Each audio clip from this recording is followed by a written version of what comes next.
Las opiniones aquí realizadas son responsabilidad de quien las emite y no reflejan la opinión de ninguna empresa o persona asociada a la industria cinematográfica. Los temas aquí presentados son para entretenimiento e información. Los derechos sobre las obras comentadas son propiedad de sus respectivos autores. Bienvenidos al podcast Quique Cinéfilo, el podcast donde hablamos de cine y un poquito más. El día de hoy trataré un tema acerca del cine mexicano. Si eres baby boomer o de la generación X, no negarás que si contabas con videocasetera, veías escondidas de tus papás o con los cuates aquellas películas que si bien en el local no te dejaban ver, los piratas que vendían los videocassettes te lo ofrecían como la gran novedad. Aquellas cintas protagonizadas por Alfonso Sayas, Alberto Rojas el Caballo, Polo Polo y otros actores más, nos hacían olvidar lo atribulados que nos encontrábamos debido a la crisis económica que en aquella época nos recetaron. Así que, sin más preámbulo, iniciamos. Sé que este tema te gustará. Si es así, te invito a que pongas tu like en la plataforma en donde lo escuches o veas y suscríbete para más contenido. Iniciamos.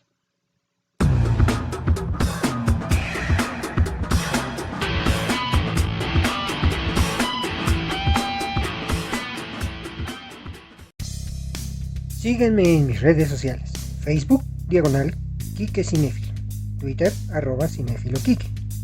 En Instagram, @Quique_Cinéfilo. Busca mis videos en el canal de YouTube Quique Cinéfilo. Dale a la campanita y suscríbete.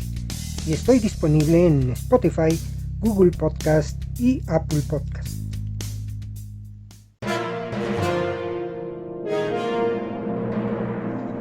El tema.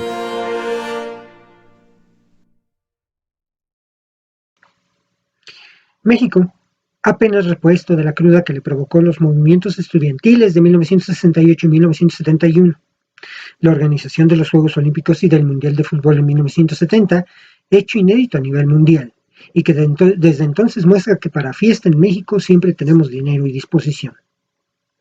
Pero ya metidos en la cruda realidad, es que los mexicanos a mediados de los 70 nos enfrentamos a un fantasma que, a medida que crecía, nos volvía más pobres que de costumbre: la inflación y la carestía. La bonanza que se tuvo en los años 60 con la industrialización se desvanecía gracias a las malas administraciones de Luis Echeverría, José López Portillo y Miguel de la Madrid. En esos 18 años pasó de todo: inflación, devaluación de nuestra moneda, entra en auge el narcotráfico, explosiones de gran escala y un gran terremoto. Vaya que si nos llovió en nuestra milpita. Todo esto derivó en que la cultura en general sufriera una de las peores crisis en cuanto a creación de contenido se refiere. Eran pocos los que se salvaban gracias a que la televisión se convierte en el oasis que para aquellos que sufrían con la cotidianidad, la música se convierte en la expresión de masas, se participa en grandes festivales y México se convertía en muchos de ellos en su campeón. Las telenovelas son más accesibles que ir a un cine, y que además brinda sueños gratis. Ante todo este contexto, la industria cinematográfica en México, después de haber tenido una época de oro, donde había al año por lo menos unas 300 películas al año, artistas como Pedro Infante llegaban a filmar hasta 6 películas, pero todo eso, ya con el ingreso de la televisión sumándole las condiciones económicas, la industria cinematográfica ya no era lo rentable y provechosa. Y aunque hay muchas películas memorables de esos años, las productoras comerciales encontraron dos nichos de mercado que acercaban a la sociedad ávida de historias que le distrayeran hacia el cine. Se trata, pues, del nacimiento del llamado cine de ficheras y la sexy comedia. Aunque se cree que el cine de ficheras fue un fenómeno fortuito del cine mexicano, esto no fue así. Este tipo de producción es resultado de una tendencia de la industria a nivel mundial, en donde la comedia erótica tuvo un importante auge en países como Gran Bretaña, Francia, Argentina, Italia, entre otros. Desde los años 60 y hasta finales de los 80, estas filmaciones están asociadas a la rama del sexploitation, es decir, películas independientes y de bajo presupuesto, cuyas flojas tramas servían para mostrar desnudos y sexo no explícito, en una época en que la censura en todo el planeta comenzó a relajarse. Así, en Inglaterra se dieron tempranamente éxitos de sexicomedias como Doing Rude Things, Mary Had a Little, de 1961, más tarde reafirmando este género con Confessions of a Window Cleaner de 1974 y sus secuelas, protagonizadas por el actor Robert Askwith. En Argentina floreció la legendaria dupla del director Armando Bo y su mujer, la actriz Isabel Sarli, con filmes como Carne de 1968, Fuego de 1969 y Fiebre de 1970, mientras que en Italia surgieron títulos como el Quel gran pezzo della Ubalda tutta nuda e tutta calda de Mariano Laurenti de 1972 o Signori de 1966 del director de culto Pietro Germi. La cinematografía mexicana se vio influenciada por esos temas, así que en México se tropicaliza la idiosincrasia, las sexicomedias, más reconocibles hoy en día bajo la etiqueta del llamado cine de ficheras, que en la actualidad, a pesar de sus abundantes defectos, o precisamente gracias a ellos, están a un paso de convertirse en películas de culto. Para algunos, el cine de ficheras y las sexicomedias son dos distintos rubros de tratamiento de historias. Los requisitos de estas mismas son simples y todas las cintas que se han hecho bajo este estándar cubren con la mayoría de los mismos. ¿Cómo es que se desarrolla este cine en México? Hay una posible conexión entre las ficheras y las rumberas de la época de oro del cine mexicano. Hay que observar que es un subgénero que en el país inició su gestación claramente desde los años 50. En 1955 se filmó la cinta La fuerza del deseo, donde la actriz Ana Luisa Pelufo realizó el primer desnudo del cine mexicano. En ese momento, ante la competencia de la televisión, la censura permitió que existieran desnudos en la pantalla grande, siempre y cuando fueran justificados y artísticos. Es decir, solo podía mostrarse el torso femenino y debían de dejar ver a la modelo de forma inmóvil y solitaria, como estatua de mármol. 3 datos a observar de La fuerza del destino. 1. Es que Pelufo, más tarde, sería frecuente actriz del cine de ficheras. La compañía productora de este filme fue Cinematográfica Calderón S.A., la que realizaría la primera película de subgénero de ficheras, la legendaria Bellas de Noche de 1974, y continuaría con decenas más. Por último, el cineasta Miguel M. Delgado, el director de cabecera de Cantinflas, llevó este crédito en ambos filmes. Otros antecedentes del cine de ficheras los conformarían las películas del actor Mauricio Garcés, equivalente al comediante italiano Lando Bussanca, donde el componente principal es la figura del macho que se enreda en aventuras sexuales. Sin embargo, todavía era un cine apto para un amplio público, que disimulaba decentemente las leperadas y las situaciones eróticas arropadas con humor. En el lenguaje coloquial mexicano, se conoce como fichera a una mujer que frecuentaba los cabarets de segunda y tercera categoría para bailar y acompañar a los clientes. Si una bebida era consumida por ellas o a sus clientes, se les otorgaba una ficha canjeable por dinero a la hora del cierre. En México, el término comenzó a emplearse para referirse a estas mujeres desde los años 1930. Cuando comenzó una invasión de cabarets y centros nocturnos en una Ciudad de México visiblemente más cosmopolita. Constatamos que el oficio de fichera es asociado con la prostitución. Sin embargo, como hemos visto en sus manifestaciones, el cine mexicano ha manejado cierta ambigüedad en la relación de ambas actividades. Cabe destacar que anteriormente el oficio de la fichera es representado como el cenit de la denigración de la mujer y su fracaso en la sociedad. Y a él estaban ligados el sufrimiento y la tragedia.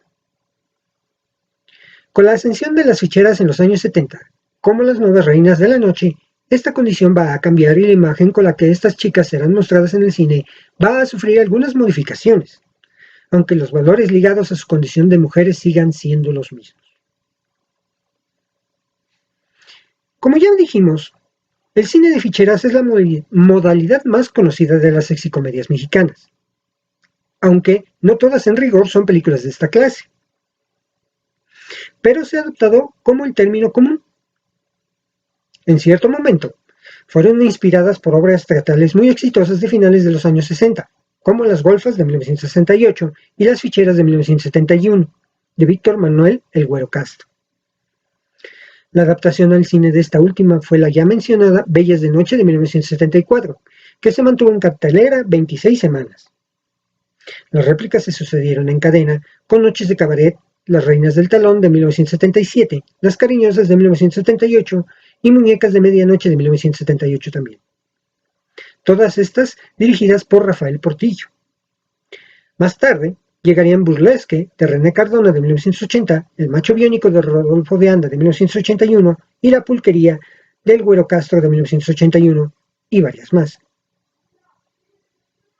El éxito económico de estas películas abrió un nuevo derrotero para los empresarios privados, que ya habían agotado otros géneros populares como la comedia ranchera, el cine de luchadores o el western mexicano. También esto coincidió con una coyuntura política y económica muy especial. Toda vez, la crisis que atravesó el país durante la gestión del presidente José López Portillo, de 1976 a 1982, y la administración de su hermana Margarita López Portillo, máxima autoridad del cine mexicano que operó desde la Dirección de Radio, Televisión y Cinematografía, RTC, de triste memoria. Luego de que durante su periodo, como alta funcionaria, ocurrió el incendio que acabó con la vieja Cineteca Nacional en 1982. Como paradoja, vale la pena recordar lo que Margarita afirmó en 1977. Respeto absoluto a la libertad de expresión en el cine y luchar porque a través de este se logre el acercamiento familiar a nuestro medio, así como su total repudio contra el cine vulgar cuyo contenido pueda lesionar las costumbres y la moral de nuestro pueblo. Esto según la cita del crítico Gustavo García, que en paz descanse. Enfrentado a esta doble moral, al del discurso oficial y la realidad, el cine mexicano navegó por aguas turbulentas, en la etapa que corresponde al llamado cine mexicano de la crisis. En este contexto, se dio un caso muy curioso. La única película censurada de forma escrita, El Día del Compadre, según consta documento firmado por el director de cinematografía, Jorge Durán Chávez.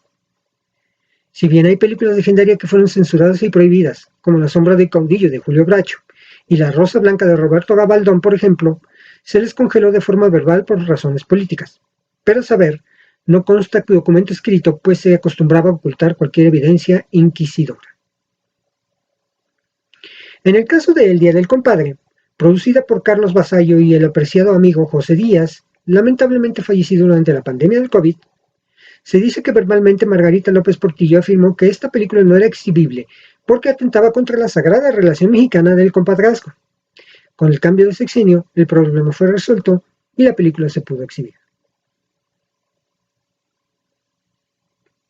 A la distancia, el sexo en el cine de ficheras puede interpretarse como una válvula de escape de un país largamente reprimido, política, social y culturalmente, que al fin tenía una alternativa de desfogarse, aunque fuera de la manera más rupestre. Cabe aclarar que la sexualidad no era un motivo exclusivo de este subgénero, sino que se había abierto ya en el cine de autor, según consta en la filmografía de cineastas serios como Arturo Ripstein, Jaime Humberto Hermosillo o Alberto Isaac. El cine de ficheras trascendió a la administración de López Portillo y continuó durante el resto de la década de los 80, cruzando el gobierno del presidente Miguel de la Madrid, de 1982 a 1988. Una administración cuyo eslogan era por una renovación moral, pero que acabó marcada por las fuertes devaluaciones y el cisma político y social que hundieron al país y a nuestro cine. Los productores privados, temerosos de perder su dinero, apostaron por hacer cine con el menor costo y las mayores ganancias. En ese periodo aparecen títulos como Entre ficheras anda el diablo, La Pulquería 3 de 1984, Los plomeros y las ficheras de 1988, El rey de las ficheras de 1989, Dos camioneros con suertes del mismo año, Las movidas del mofle desde 1986, La nalgada de oro de 1988, El garañón de 1989 y El gato con gatas de 1992, entre otras. Estas películas contaban con la presencia de pocos galanes, como Andrés García y Jorge Rivero, y varias actrices exuberantes entre las que destacaban Isela Vega y Sasha Montenegro, la reina de la especialidad. Esta, a la postre, se convirtió en la mujer del expresidente José López Portillo, lo que resulta una ironía muy reveladora acerca del porqué del auge que tuvo ese tipo de cine durante su gobierno. Otras actrices que participaron fueron Mora Escudero, Isaura Espinosa, Angélica Chaín, Wanda Sykes, la princesa Lea, Rosy Mendoza, Lin May y Rebeca Silva, entre varias más. Los repartos eran complementados por una tropa de cómicos que dominaban el arte de los albures, como Carmen Salinas, Rafael Inclán, Lalo el Mimo, Alfonso Sayas, Manuel Flaco Ibáñez, Luis de Alba, Alberto Rojas el Caballo, Pedro Weber Chatanuga, Raúl Padilla Chofro, César Bono y René Ruiz Tuntún. Los directores más prolíficos de este subgénero fueron Víctor Manuel El Güero Castro, Fernando Durán, José Luis Urquieta y el veterano Alfredo B. Crevena. La mayoría de las tramas del cine de ficheras son básicas. Por lo común, son una sucesión de sketches sobre las aventuras eróticas de algunos de los personajes. Gente de oficio como mecánicos, verduleros, taxistas, plomeros, lecheros, choferes, comerciantes, albañiles, etc. Todos ellos son guiados por cuestiones muy elementales e incluso mezquinas. El deseo, la ambición, el oportunismo, el revanchismo y la infidelidad. La clave de su humor es el albur, es decir, el juego de palabras de doble sentido que está cifrada en las connotaciones sexuales, como lo prueban títulos como Se me sale cuando me río, de 1983, Esta noche cena Pancho, de 1986, ambas de Víctor Manuel Güero Castro, Agarrote limpio, de Julio Ruiz Llaneza, de 1985, Mojado pero caliente, de 1989, o El chorizo del carnicero, de 1989 también, estas últimas de Rafael Portillo. Las películas de ficheras revelan códigos colectivos que se refieren a la sexualización pública dentro de una convivencia liberada. En ellas, los personajes se hablan con metáforas procaces y chistes obscenos que admiten bromas de contacto físico entre personajes del mismo sexo. El lenguaje corporal de la picardía y la malicia que suponen una forma de dominar la otredad. Al respecto, Octavio Paz escribió en su libro El laberinto de la soledad lo siguiente: es significativo, por otra parte, que el homosexualismo masculino se ha considerado con cierta indulgencia, por lo que toca al agente activo, el pasivo, al contrario, es un ser degradado y abyecto. El juego de los albures. Esto es el combate verbal hecho de alusiones obscenas y de doble sentido que tanto se practica en la Ciudad de México, que transparenta esta ambigua concepción. El itinerario que aquí hemos hecho del cine de ficheras permite referirnos a un periodo concreto de un México en profunda crisis, que ahora, a 3 décadas de distancia, podemos ver con curiosidad e interés. Resulta paradójico que esta filmografía tan menospreciada y vilipendiada sea ahora para los estudiosos una fuente documental muy rica de carácter antropológica, sociológica, histórica y hasta urbanística. Eso sí, aunque en términos de calidad y apreciación estética no haya incrementado su valor ni un ápice. Las películas que representan fielmente el cine de ficheras son las siguientes: Tívoli, de 1974, Bellas de Noche, de 1975, Zona Roja, de 1976, Las Ficheras, de 1977, Oye Salomé, de 1978, Noches de Cabaret, de 1978, Las del Talón, de 1978, La vida difícil de una mujer fácil, de 1979, Muñecas de Medianoche, del mismo año, asimismo también de ese año Las Cariñosas, Las Tentadoras, de 1980, Burlesque, también del mismo año, Las Cafeteras, de 1981, Las Muñecas del King Kong, de 1981, Burdel, de 1982, Las Vedettes, de 1983, Las Modelos de Desnudos, de 1983, Casa de Muñecas para Adultos, de 1983, Nana, de 1985, La Casa que Arde de Noche, de 1986, Rumbera Caliente, de 1989 y El Diario Íntimo de una Cabaretera, de 1989. Para algunos críticos, la sexicomedia se tiene que separar del cine de ficheras, teniendo como base las siguientes consideraciones.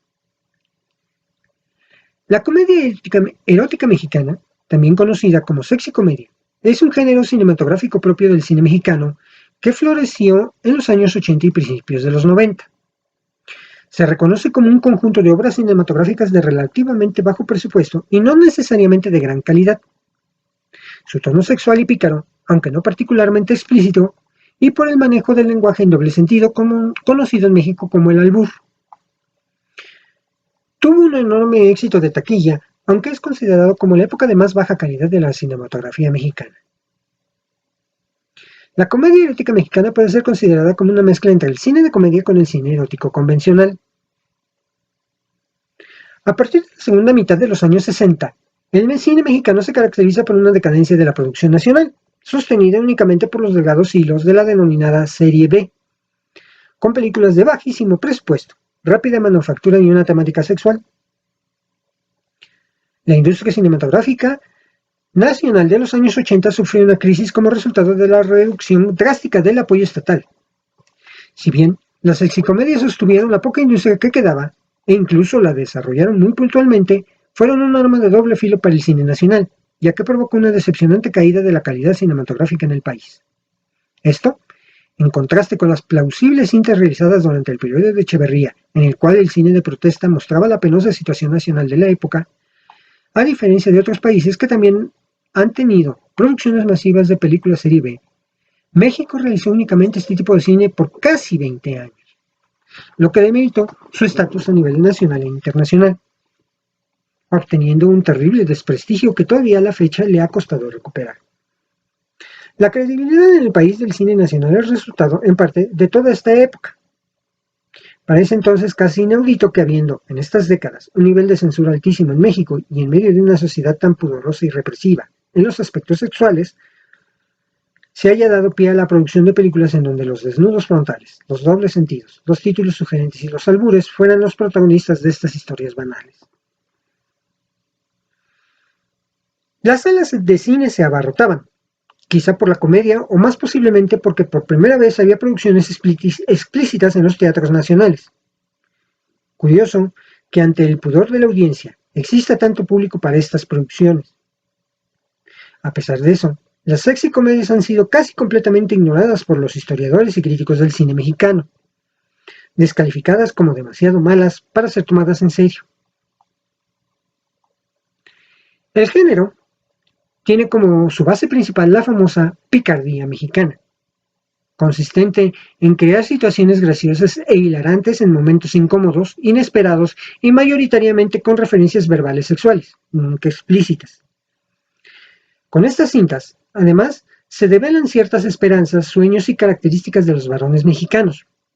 En el anhelado triunfo de la clase media y media baja, la astucia como la mejor cualidad de cualquier varón, la belleza femenina mexicana, voluptuosa y sensual, que eventualmente le dará al varón la vida que espera y desea.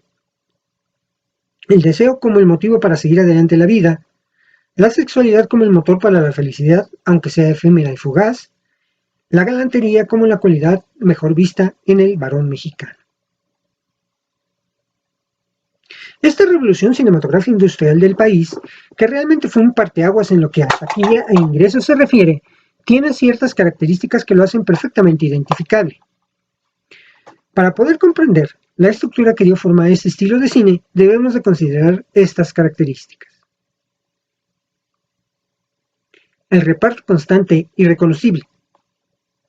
Una serie de actores, principalmente provenientes del teatro de vodevil, se volvieron íconos de la industria en estas décadas. Comediantes como Pedro Weber Chatanuga, Alfonso Sayas, Rafael Inclán, Carmen Salinas y otros serían recordados por su participación en estos filmes. Pobres diablos. Estos personajes serían los principales siempre, como representados en hombres en desgracia, desdicha y sin futuro, hombres de clase media y baja que tienen que luchar para salir adelante. Su astucia, simpatía y encanto natural serán sus fieles compañeros para librar cualquier situación. Las mujeres. Ellas serían el blanco de los deseos, anhelos e ilusiones de todos los hombres, pero al mismo tiempo pueden convertirse en las razones de los nudos de conflicto de la película entre las más recordadas. Las actrices y vedettes que participaron como figuras centrales en el género se encuentran Sasha Montenegro, Angélica Chain, Lin May y Lina Santos. Un hombre afeminado. En muchas de las cintas debe existir un personaje masculino que representa a un homosexual, con deseos de encontrar también a su hombre ideal en alguno de los caballeros que acuden a los bares.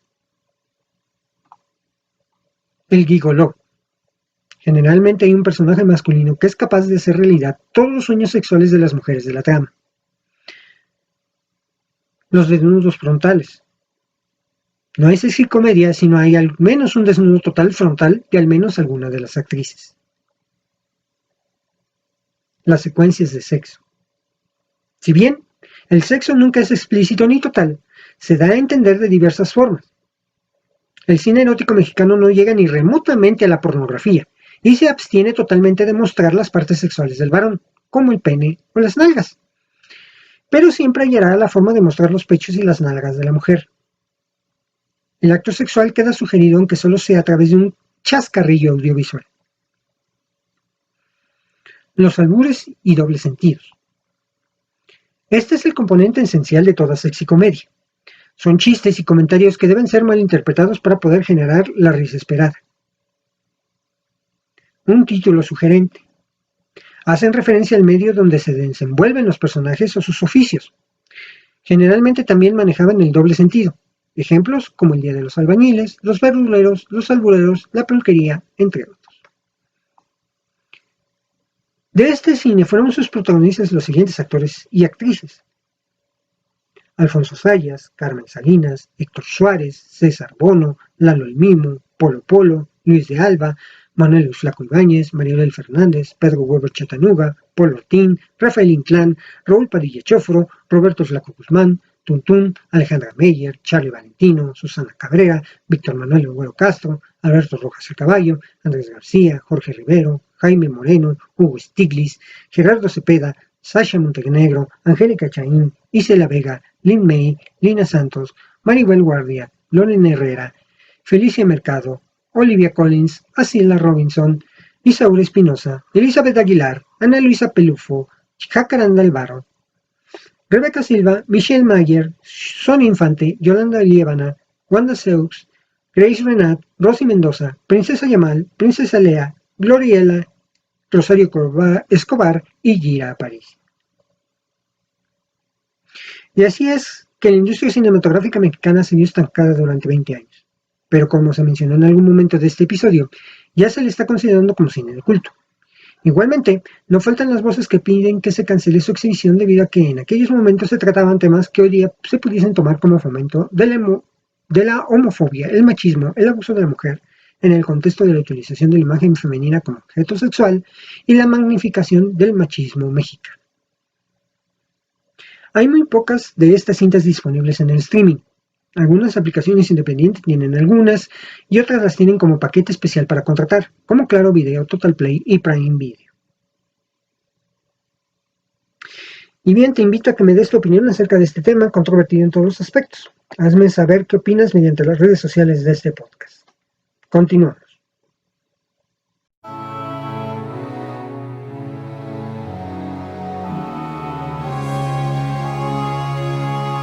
La recomendación. Les invito a ver, si es que no la han visto, o si no, vuélvanla a ver, si ya la vieron, de una película que a mí de joven me gustó enormemente y que hoy en día se encuentra disponible en Netflix. Se trata de La Noche del Espanto. Friday Night, Noche del Espanto en Hispanoamérica y Noche de Miedo en España, es una película estadounidense de terror comedia de 1985 dirigida por Tom Holland. Charlie Brewster, interpretado por William Raskdale, es un adolescente aficionado a las películas de terror. Una noche, desde la ventana de su dormitorio ve a su nuevo vecino que acabó de mudarse y que trae consigo un ataúd. Después, Charlie ve a su nuevo vecino, Jerry Dandridge, interpretado por Chris Sarandon, mordiendo el cuello de una chica adolescente. Charlie se lo cuenta a su madre, interpretada por Dorothy Fielding, pero ella no le cree y entonces decide contárselo a Evil F. Thompson, interpretado por Stephen Geoffreys, y a su novia, Amy Patterson, interpretada por Amanda Beers, pero tampoco le creen. Jerry se da cuenta de que Charlie conoce su secreto, que es un vampiro, e intenta asesinarlo. Pero Charlie logra escapar y pide ayuda al actor de películas de vampiros y ahora conductor de un programa de televisión, Peter Vincent, interpretado por Roddy McDowall. Pero resulta que este no es lo que Charlie esperaba. Como dato curioso de esta película, el nombre de Peter Vincent resulta de la unión de dos de los más famosos actores de cine de pánico y escalofríos, Peter Cushing y Vincent Price. Fright Night tuvo una sofisticada continuación dirigida por el notable realizador Tommy Lee Wallace en 1988. Bien, en una época en donde el cine de terror como tal estaba en decadencia y estaba siendo dominado por los slasher, Fright Night viene a ser un poco más estilizada, en el sentido de que, bueno, utiliza uno de los miedos o monstruos más conocidos de la cinematografía del terror, que son los vampiros. Como toda película ochentera, cuenta con sus ratos de humor bastante fáciles, digámoslo así, el chiste fácil, y también por el sexo, ¿verdad? En una trama muy importante de esta película, también la interpretación del vampiro pues resulta ser un poquito escalofriante. Obviamente se utilizan todos los clichés habidos y por haber del cine de vampiros, como que el vampiro no se refleja en el espejo, como que bebe sangre, como que hay que matarlo con una estaca de madera. En fin, todos esos clichés son usados en esta película que, bueno, al final del camino pues resulta ser divertida. A mí me gustó mucho. La parte 2 también es buena, nada más que esa no la he encontrado. Hay películas que son difíciles de conseguir, incluso hasta en DVD, pero espero conseguirla y, bueno, ya les comentaré acerca de esta segunda parte. Se la recomiendo ahorita. Netflix tiene como una semana que la agregó a su catálogo. Búsquenla, La Noche del Espanto, véanla y, bueno, pues todas sus opiniones acerca de este filme las acepto con mucho gusto en las redes sociales del podcast. Continuamos.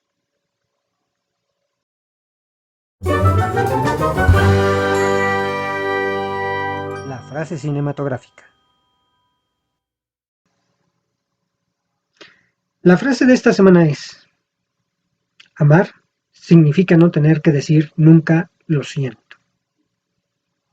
Esta frase aparece en la película Love Story de 1970.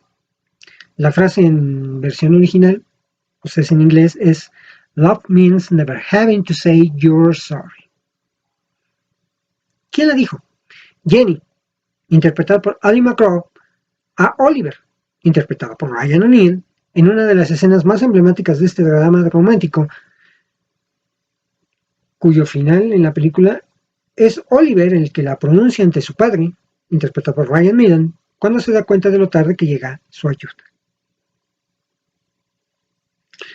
Pues bien, este ha sido el capítulo número 4 de esta segunda temporada. Espero que les haya gustado el tema y muchas gracias. Agradezco mucho que le dediquen el tiempo para ver y escuchar este podcast.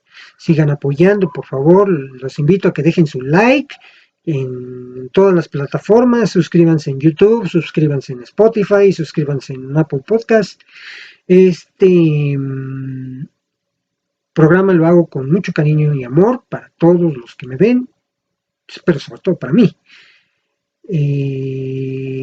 Como que ha descendido un poquito las reproducciones del programa. Creo, si tengo algo que mejorar, por supuesto están abiertas las redes sociales del mismo para que ustedes me digan cómo mejorar, qué quieren que se mejore, qué quieren que cambie, que aceptaré todas las sugerencias posibles, por supuesto.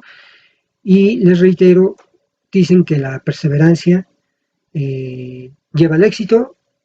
yo voy a ser perseverante, así tenga yo una sola reproducción de este programa, de un capítulo, pues voy a seguir haciéndolos, voy a seguir haciendo este podcast porque es un sueño para mí el tener el modo de expresarme acerca de una de las pasiones de mi vida, que es el cine.